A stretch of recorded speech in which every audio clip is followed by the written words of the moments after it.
धार्मिक अखाड़े क्या होते हैं, इस वीडियो में जानेंगे।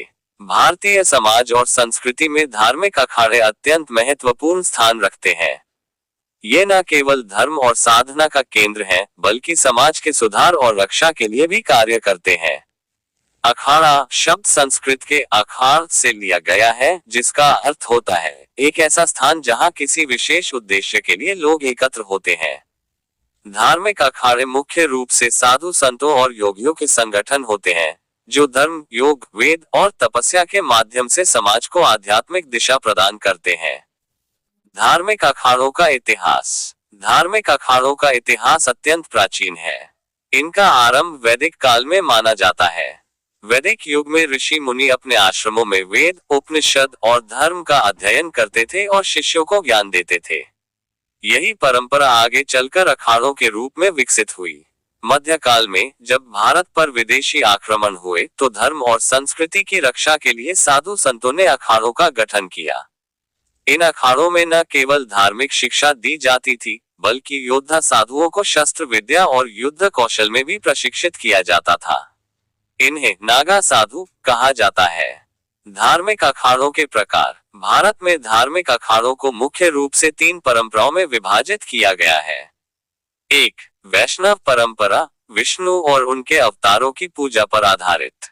2. शैव परंपरा, शिव की आराधना पर केंद्रित। 3. सनातन परंपरा, सनातन धर्म के सभी पहलुओं को समेटने वाली। इन 3 मुख्य परंपराओं के अंतर्गत भारत में कुल 13 प्रमुख अखाड़े हैं। प्रमुख धार्मिक अखाड़े। 1. जून अखाड़ा।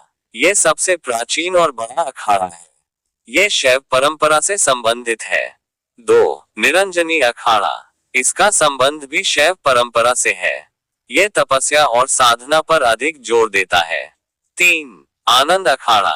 वैष्णव परंपरा से जुड़ा यह अखाड़ा भगवान विष्णु की आराधना करता है। 4. निर्मल अखाड़ा। यह सिख धर्म से संबंधित है और गुरु नानक देव जी की शिक्षाओं पर आधारित है। 5. अतल अखाड़ा। यह अखाड़ा ध्यान और योग साधना के लिए प्रसिद्ध है।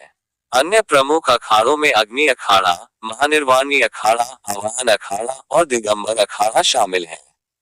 धार्मिक अखाड़ों की संरचना। अखाड़ों की संरचना अत्यंत सुव्यवस्थित होती है। प्रत्येक अखाड़े का एक प्रमुख होता है, जिसे महंत या आचार्य कहा जाता है।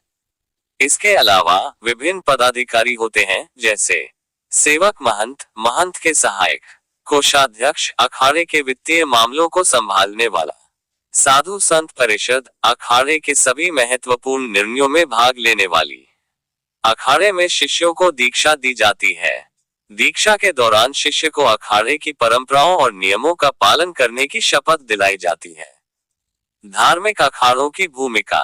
धार्मिक अखाड़ों की भूमिका केवल धर्म तक सीमित नहीं है। ये समाज के हर क्षेत्र में योगदान देते हैं। 1. धर्म और आध्यात्मिकता का प्रचार। अखाड़े वेद, पुराण, उपनिषद और अन्य धार्मिक ग्रंथों का अध्ययन और प्रचार करते हैं।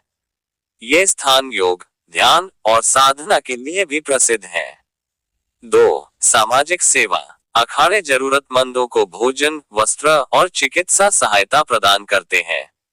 आपदाओं के समय ये संगठन राहत कार्यों में भाग लेते हैं। 3. संस्कृति और परंपरा का संरक्षण। धार्मिक अखाड़े भारतीय संस्कृति और परंपराओं को संरक्षित और प्रसारित करते हैं। त्योहारों और मेलों के दौरान ये अपनी परंपराओं को प्रदर्शित करते हैं। 4. कुंभ मेला में भागीदारी। कुंभ मेला धार्मिक अखाड़ों का सबसे बड़ा आयोजन होता है। इस दौरान अखाड़ों के साधु संत गंगा, यमुना और सरस्वती के संगम में डुबकी लगाते हैं और समाज को धार्मिक शिक्षा देते हैं। धार्मिक अखाड़ों के साधु संत। अखाड़ों के साधु संत 2 प्रकार के होते हैं। 1. नागा साधु। ये शस्त्र विद्या में निपुण होते हैं और युद्ध कौशल में प्रशिक्षित होते हैं। 2. सिद्ध साधु। ये ध्यान, योग और साधना के लिए प्रसिद्ध होते हैं। आधुनिक समय में धार्मिक अखाड़े। वर्तमान समय में धार्मिक अखाड़ों की भूमिका में कई परिवर्तन आए हैं। आज ये संगठन धार्मिक और आध्यात्मिक गतिविधियों के साथ साथ सामाजिक और राजनीतिक कार्यों में भी सक्रिय है। तो दोस्तों, मैंने आपको इस वीडियो में बताया कि अखाड़े क्या होते हैं, अखाड़े के कितने प्रकार होते हैं। मैंने आपको इस वीडियो में अखाड़े के बारे में सब जानकारी दी है। अगर आपको वीडियो अच्छा लगा तो वीडियो को लाइक करें, चैनल को सब्सक्राइब करें। वीडियो देखने के लिए धन्यवाद।